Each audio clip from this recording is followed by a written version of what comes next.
Hoje com atraso, devido a esse break news, mas estamos aqui com o nosso quadro, afinal, é quinta-feira.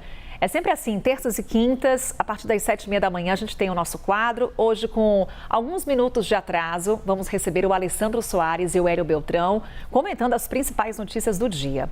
Hoje vamos falar sobre o pedido de Gilmar Mendes para a PGR investigar o senador Alessandro Vieira, o projeto do governo para o fim da escala 6x1, e trazemos os números da mais recente pesquisa Genial Quest sobre a corrida presidencial.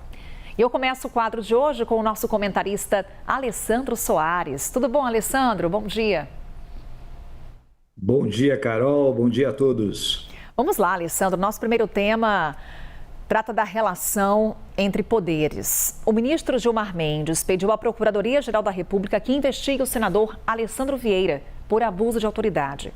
A medida acontece depois do parlamentar pedir o indiciamento de ministros do STF por crime de responsabilidade, entre eles Gilmar Mendes, no relatório final da CPI do crime organizado. O texto foi rejeitado, Alessandro, pela comissão, muito criticado pelo decano da corte, que chegou a classificá-lo como um erro histórico. Agora, Alessandro, Gilmar erra ou acerta ao acionar a PGR contra o senador? Carol, ontem eu tive a oportunidade de ver a fala do senador Alessandro Vieira, falando depois que o ministro Gilmar Mendes fez os seus comentários, suas observações, também enviou a notícia ao Ministério Público, ao Procurador-Geral da República, e me surpreendeu bastante, porque, veja, o Alessandro Vieira fala com uma calma, com uma serenidade, com uma seriedade sobre o relatório que ele mesmo elaborou. E quando você olha o relatório é basicamente, eu acho que não tem nenhum outro termo, é um absurdo, né? Quando você olha o relatório, verifica o que ele colocou naquele relatório, o raciocínio, a lógica do relatório, o seu conteúdo e a maneira como ele fala, é uma contradição imensa.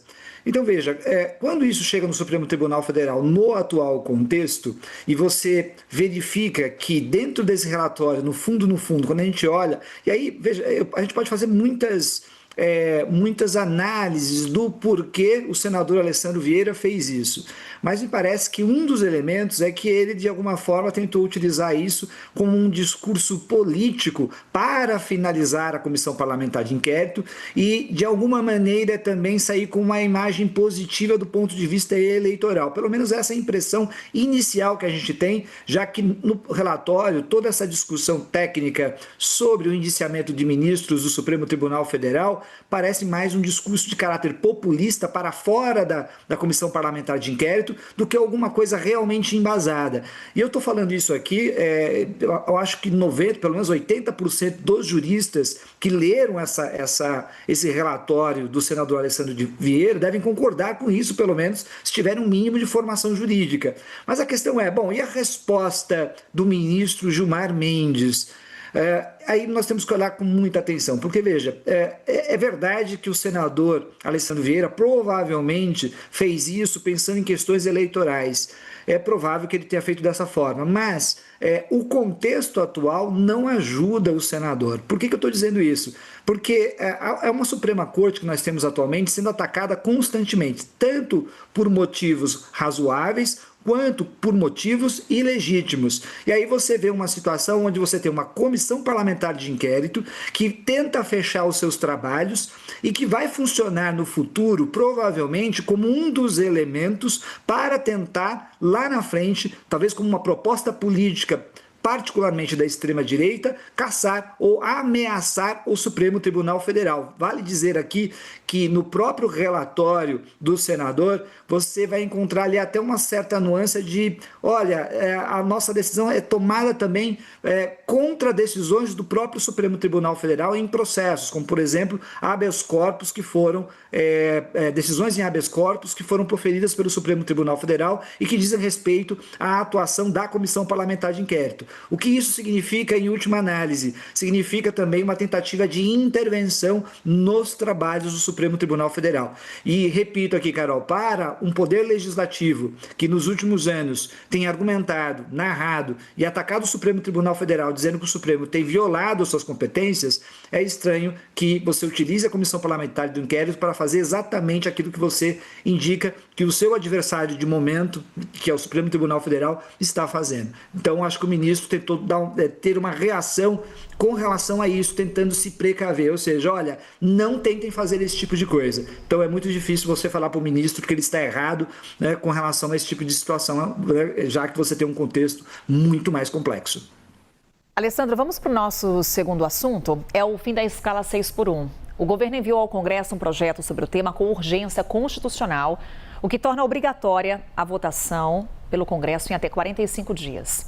Enquanto isso, na Câmara, a mesma pauta também é analisada através de uma proposta de emenda à Constituição. Por lá, a PEC está na CCJ, teve parecer favorável do relator, mas a votação foi adiada por causa de um pedido de vista da oposição. A questão que trazemos, Alessandro, é essa estratégia do governo de enviar o projeto, de trazer agora esse tema, é correta? Carol, acho que desde o começo do ano a gente sabia que havia uma pauta por parte do governo com relação à escala 6x1. Isso tinha sido colocado desde que os trabalhos parlamentares se iniciaram no Congresso Nacional lá em fevereiro, e isso vem caminhando. O que ocorre agora? Essa estratégia que é montada pelo governo, ela diz muito respeito aos procedimentos internos do parlamento, ou seja, não basta querer a aprovação de um projeto, você precisa passar por todo o procedimento de debate. As decisões do Congresso Nacional, é importante dizer, elas não saem do dia para a noite, as propostas não chegam no plenário e as pessoas simplesmente votam, mas elas são debatidas em comissões, passam por períodos de amadurecimento, até que vão então ao plenário, pelo menos como regra geral. Qual é o problema quando você olha a PEC? O projeto de emenda constitucional, a teor da própria Constituição de 1988, ele tem um rito muito específico. Ele não passa por sanção e veto do presidente da República, mas é um projeto que tem que passar pelo menos por 2 votações, 2 turnos em cada uma das casas do Congresso Nacional, o que é um requisito superior quando nós imaginamos um projeto de lei ordinário, e tem que passar também por uma votação de 3/5, com possibilidade aí ainda, 3/5 tanto da Câmara quanto do Senado, com possibilidade ainda de você ter pedidos de vista, você ter intervenções dos parlamentares. Qual é o medo, então, do governo? Que esse trabalho parlamentar demore tanto tempo que prejudique a aprovação desse projeto nesse ano. Existe também, naturalmente, um interesse aí, talvez escondido por parte de uma parte da oposição, pelo menos, de não ver esse projeto prosperar. Afinal, nós estamos em ano eleitoral e aí um projeto desse tipo sendo aprovado nesse momento pode gerar aí um benefício, entre aspas, para o governo. Ou seja, eles não estão pensando tanto no benefício que pode trazer à população, mas com relação particularmente ao calendário eleitoral e ao benefício que pode trazer ao governo nesse momento de disputa nas eleições, que se inicia, já estamos num período de pré-campanha eleitoral. Então, veja, Carol, o governo olhou esse cenário, viu essas possibilidades, viu essa possibilidade de não ser aprovado até o final do ano e imaginou, bom, vamos enviar um projeto de lei. Porque no projeto de lei o trâmite é um pouco mais simplificado, não é uma emenda constitucional, não altera o texto constitucional, mas simplesmente é um projeto infraconstitucional, abaixo da Constituição, uma lei, e que pode ser aprovado de uma maneira mais fácil, com maioria simples, presente em maioria absoluta, aprova no Congresso, na Câmara e no Senado, e isso vai então à sanção do presidente da República. Para alguns, isso leva para o colo do presidente do Poder Executivo os benefícios, ou melhor, os ganhos com relação à aprovação do projeto, já que é um projeto que sai do próprio governo e volta para a sanção do presidente da República. Então haveria também uma disputa para ver quem é o pai da criança, já que existe uma demanda pública muito grande da população com relação ao fim da escala 6x1. Carol. Alessandro, esbarramos aqui no tema eleições. Então vamos seguir no assunto.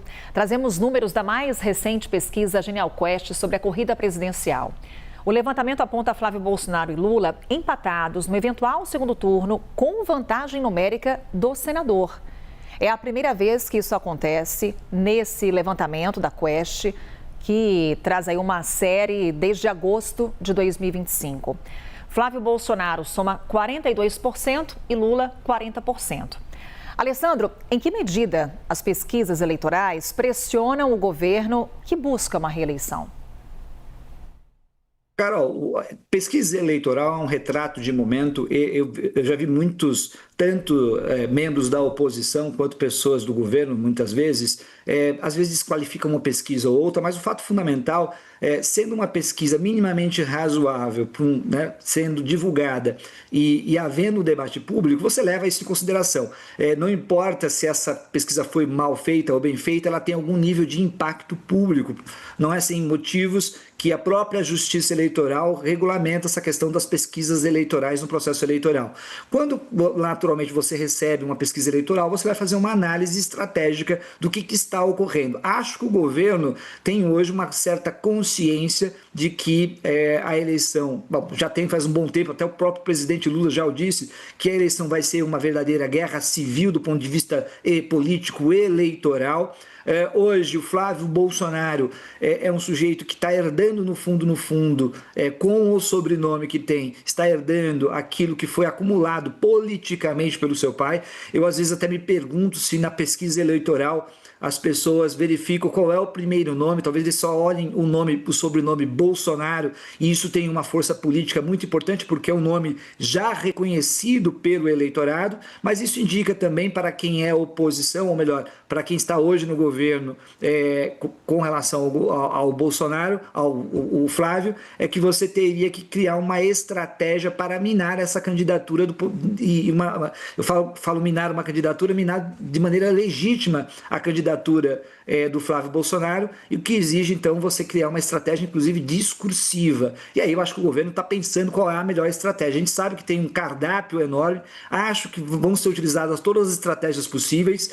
O Flávio, ao contrário do presidente Lula, não é um sujeito que foi atacado durante anos e anos e anos e anos, né, em processos eleitorais, que passou desde 1988 por diversos testes políticos, então talvez ele vá sangrar muito ainda até as eleições. Essa é uma expectativa que se coloca, mas a gente sabe também, Carol, que nos últimos tempos essas regras, aquilo que aconteceu no passado, às vezes não se aplica aos contextos contemporâneos. A gente viu isso no processo eleitoral que elegeu o próprio presidente, o ex-presidente Jair Bolsonaro, várias previsões ali que não se cumpriram porque havia uma novidade política, de contexto, de estrutura, de debate político, inclusive com as redes sociais, e aquilo ali não se realizou. Mas do ponto de vista muito pé no chão aqui, olhando a realidade, a gente sabe que muita coisa tem para rolar e que o presidente Lula não é um candidato fácil de se bater, mesmo em contextos de grande dificuldade, como é esse contexto agora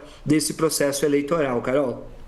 Essa foi a opinião do Alessandro Soares, nosso comentarista, que volta na terça-feira para o nosso Liberdade de Opinião. Obrigada, Alessandro. Um ótimo fim de semana. Obrigado, Carol. Você também, para todos.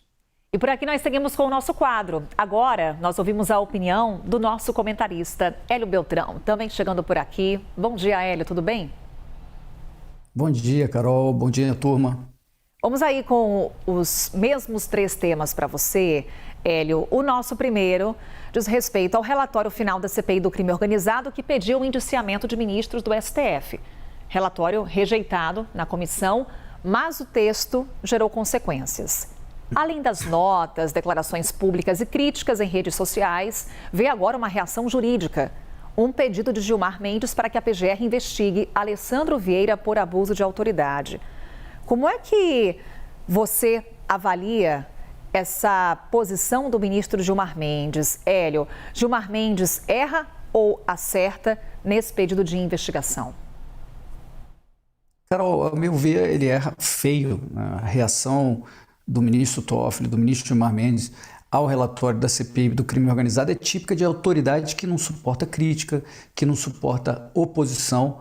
Os ministros do Supremo, Carol, precisam parar de se comportar como deuses intocáveis. Eles são seres humanos, são falíveis e podem e devem ser questionados, sim, sem dúvida até investigados se houver indício de crimes. É assim que funciona uma república séria. O relatório do senador Alessandro Vieira, ele é contundente. Eu posso não concordar inteiramente com o relatório. Por sinal, eu questiono a inclusão do ministro Gilmar e do PGR Paulo Gonet. Achei politizado. Mas eu concordo com a sugestão de investigar o envolvimento do ministro Moraes, do ministro Toffoli, com o banqueiro picareta Daniel Vocaro. Afinal, o Toffoli foi sócio de um resort com cassino ilegal, fez negócios de alto valor com fundos do Vocaro, voou nos jatinhos do Vocaro, tomou decisões que foram consideradas por muitos atípicas quando relatava o processo do Master. São indícios, né, que, a meu ver, justificam mais investigações. No caso do ministro Moraes, ainda restam explicações sobre, afinal, quais foram os tais serviços jurídicos prestados pelo escritório da família, que justificariam, então, os 80 milhões de reais recebidos do Master. O contrato, a gente sabe, era de 130 milhões, mas o Master acabou liquidado antes. Eram serviços jurídicos legítimos ou era outra coisa? É isso que nós precisamos saber. O Toffoli sugeriu ontem que o senador Alessandro se torne inelegível. O Gilmar Mendes mandou abrir uma ação por abuso de poder contra o senador Alessandro.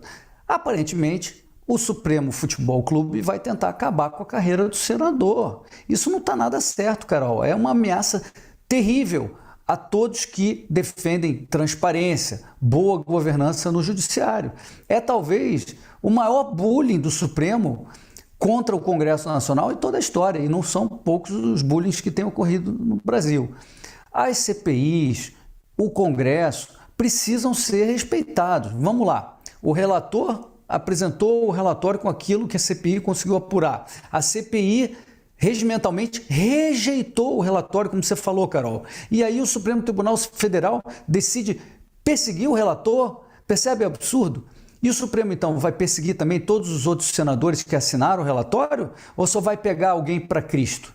Carol, a gente tem um banqueiro que sumiu com 50 bilhões de reais, corrompeu meio mundo. A gente tem evidência concreta de ministros do Supremo que receberam grandes quantias de dinheiro desse banqueiro. Mas o problema é o relator da CPI. O Supremo Tribunal Federal Futebol Clube vem fazendo política, mas sem ser especialista. Na hora que o jogo começar, vão enfrentar quem é craque nisso, que são os políticos. Intimidação pode ganhar jogo, mas não ganha campeonato não, Carol. Vamos para o nosso próximo tema. Hélio, fim da escala 6x1. Apesar da Câmara analisar uma PEC sobre essa pauta na CCJ, o governo enviou um projeto de lei em regime de urgência que limita a escala semanal a 40 horas com 2 dias de folga, sem redução de salário. O ministro do Trabalho, Luiz Marinho, afirmou que a proposta do governo é de aplicação imediata. É um assunto popular que gera debate, que movimenta trabalhadores e empregadores. Afinal, Hélio, essa estratégia do governo é correta? Carol, só tem uma coisa pior que uma lei para impor redução da jornada de trabalho sem a correspondente redução salarial. É uma emenda constitucional para fazer isso. Então, qualquer que seja o caminho formal tomado, essa ideia tem que ser rejeitada. Então vamos lá, existem duas ideias circulando no Congresso. A primeira é reduzir a jornada máxima para 36 ou 32 horas em 4 dias da semana, o que é completamente absurdo. A segunda, que é menos pior, é reduzir para 5 por 2. Só que os efeitos de qualquer redução obrigatória são conhecidos, né? É o aumento do desemprego, justamente para os menos qualificados. É o aumento do preço de mercadorias e serviços, por conta desse aumento do custo do trabalhador. Metade dos empregos no Brasil são gerados por micro e pequenos empreendedores. Muitos estabelecimentos, a gente sabe, abrem todo dia. Você proibir uma jornada acima de 36 horas, ou obrigar a ter 2 dias completos de folga, é botar uma faca no pescoço do microempreendedor, do dono da padaria, desse tipo de comerciante. Ele tende, então, a demitir o funcionário menos capacitado para compensar isso.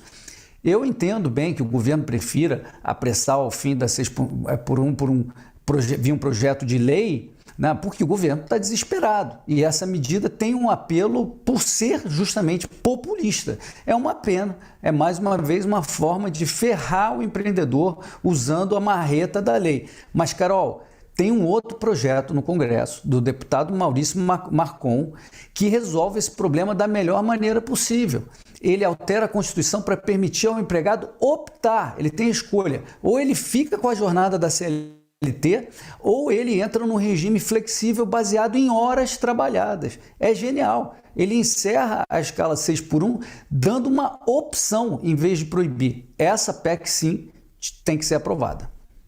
Por fim, Hélio, vamos falar de eleições com os números da pesquisa Genial Quest. O levantamento divulgado na quarta-feira aponta não só um cenário de primeiro e segundo turnos na corrida presidencial, mas também a percepção dos entrevistados sobre a economia.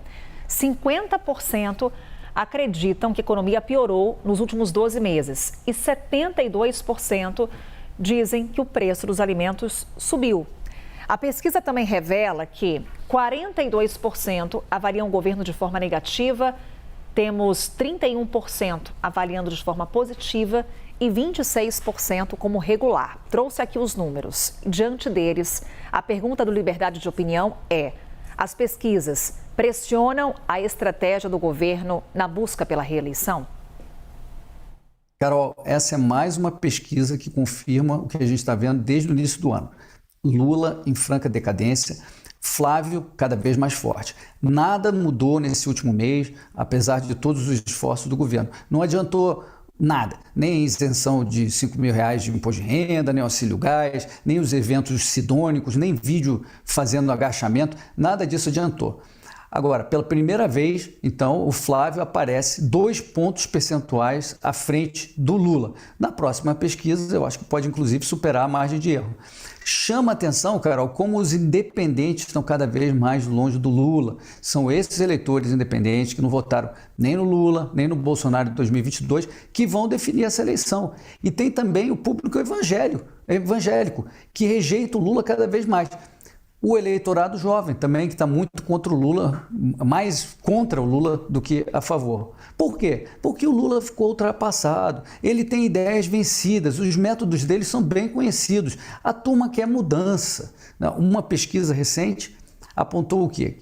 Os principais fatores de rejeição do Lula. Corrupção em primeiro lugar, disparado. Em segundo lugar, visão estatista. E depois o caráter autoritário dele. Ou seja, as pessoas sabem muito bem quem é o Lula, o que o Lula representa.